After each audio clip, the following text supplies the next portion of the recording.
The next village on is Crail, once the haunt of smugglers and steeped in history.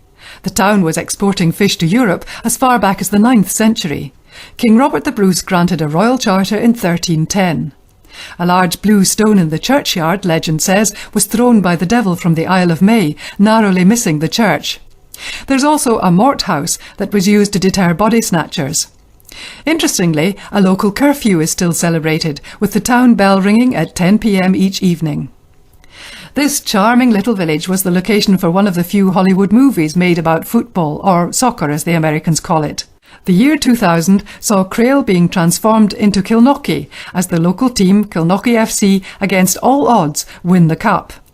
Academy Award winner Robert Duvall plays the team manager, and the Roy of the Rovers character is played by Scotland's own legend Ally McCoist. Golf has been played in Fife for well over 500 years, and Fife is rightly regarded as the home of golf. Today the game is played by a staggering 60 million worldwide. It's possible the game came over from the Low Countries, as trading links with Fife have always been strong. There's nothing in the archives which gives a clue as to who invented the game or when it was first played. There have been many games played with stick and ball, but the Scottish version was the only one where the ball had to drop into a hole.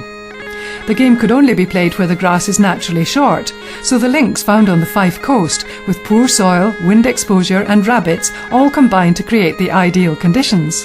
Perhaps the original bunkers were sand dunes, and the hole a disused rabbit burrow.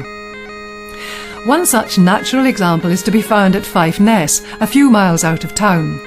Crail Golfing Society was founded in 1786 and is the 7th oldest golf club in Scotland, and only the Royal and Ancient is older in Fife, with whom it shares the distinction of having a complete set of records since its foundation.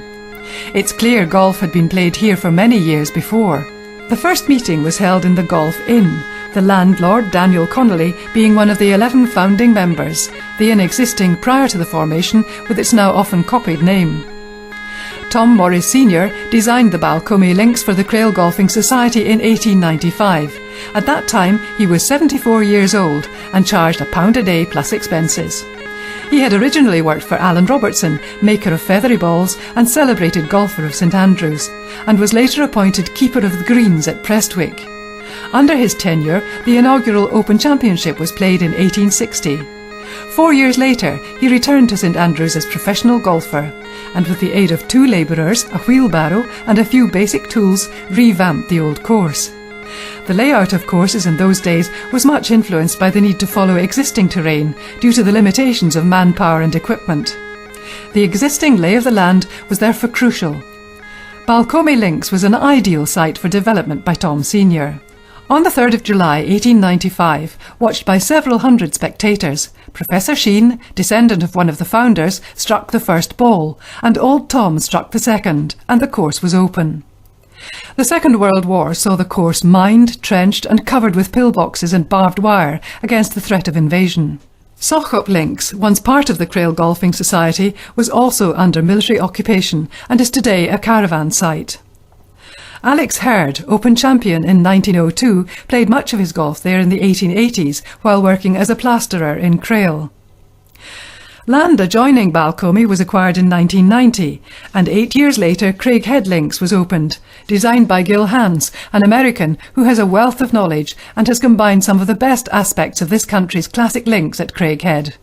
With outstanding panoramic coastal and country views, it's perfectly located to the south of the clubhouse. Today, Crail Golfing Society offers 2 18-hole courses, Balcomie and Craighead, a first-class clubhouse, and welcomes visitors.